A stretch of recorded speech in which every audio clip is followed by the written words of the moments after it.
دوستوں سے گزارش ہے فون ذرا جلدی اٹینڈ کر لیا کریں، کرونا والی بی بی کی تقریر سن سن کر کان پک گئے ہیں۔ ایک انگریز پاکستان کی سیر کرنے آیا۔ وہ ایک پاکستانی گائیڈ کو لے کر لاہور کی سیر کر رہا تھا۔ ریلوے پھاٹک بند تھا۔ انگریز نے گاڑی کھڑی کی اور دیکھا کہ ایک پاکستانی کندھے پر سائیکل اٹھائے ریلوے پھاٹک کراس کر رہا ہے کہ یہ شخص کیا کر رہا ہے؟ گائیڈ نے جواب دیا کہ اصل میں پاکستانی قوم کے پاس وقت نہیں ہے، وہ گاڑی آنے کا انتظار نہیں کر سکتے، اسی لیے یہ شخص کندھے پر سائیکل اٹھائے پھاٹک کراس کر رہا ہے۔ پھاٹک کھولنے کے بعد انگریز نے دیکھا کہ وہی شخص دوسری طرف بندر کا تماشا دیکھنے میں مشغول تھا۔ شوہر نہانے کے لیے باتھ روم گیا تو بیوی نے اس کا موبائل چیک کیا۔ لسٹ میں ایک نام کرونا نظر آیا۔ بیوی کو تجسس ہوا۔ اس نے وہ نمبر ڈائل کیا تو کچن میں رکھا اس کا خود کا فون بجنے لگا۔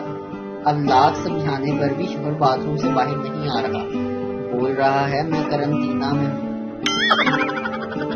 شادیوں میں لڑکے ہمیشہ لڑکیوں والے روم میں جا کر کہتے ہیں میری امی یہاں تو نہیں آئی۔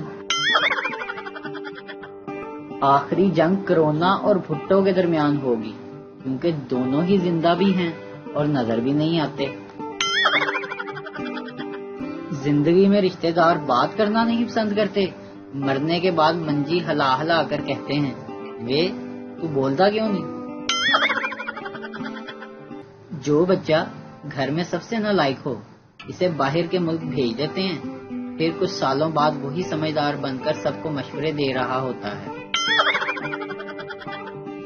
ایک بات بتاؤں، مجھے یقین ہے کہ آپ کے موبائل کا اوپر والا گلاس تھوڑا سا ٹوٹا ہوا ہوگا۔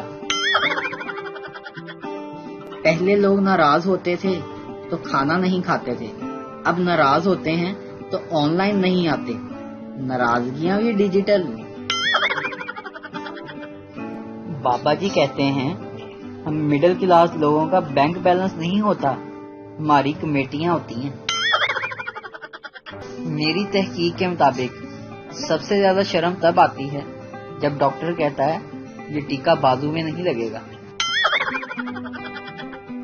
کل ایک لڑکی نے مجھے برتن دھوتے دیکھ لیا، آج اس کی امی رشتہ لے کر آ گئی۔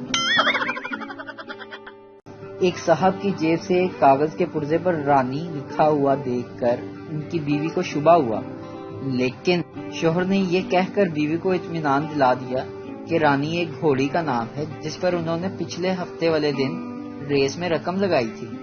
2 دن بعد جب وہ صاحب گھر آئے تو ان کی بیوی نے انہیں اطلاع دی اس گھوڑی نے آج شام کو سمندر کے ساحل پر بلایا ہے، خون آیا تھا۔ بیوی نے شوہر کی کسی بات سے ناراض ہو کر کہا اگر میں تمہارے راستے کی دیوار ہوں، دیوار کو گرا کیوں نہیں دیتے؟ شوہر نے سر کھجاتے ہوئے کہا جی تو بہت چاہتا ہے لیکن دوسری دیوار بنانے میں خرچ بڑا آئے گا، بس یہی سوچ کر رک جاتا ہوں۔ ایک دفعہ میں نے اپنے بھائی سے کہا بھائی تو مجھے 100 روپیہ دے، میں تجھے 1 لاکھ روپے کی بات بتاؤں گا۔ بھائی نے بڑا مہربان ہوتے ہوئے 100 روپیہ دے دیا۔ میں نے کہا بھائی کان ادھر کرو۔ بھائی نے کان ادھر کیا۔ میں نے کہا بھائی ایسے کسی کو پیسے نہیں دیا کرتے۔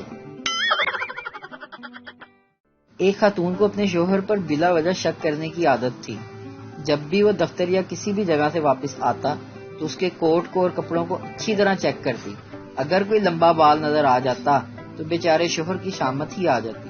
ایک دن شوہر دفتر سے گھر آیا تو اس نے اس کے لباس کو پوری طرح چیک کیا لیکن کوئی بال وغیرہ نظر نہ آیا، تو اس نے منہ بسوڑتے ہوئے کہا اچھا تو اب تم نے گنجی عورتوں سے بھی دوستی کرنا شروع کر دی ہے۔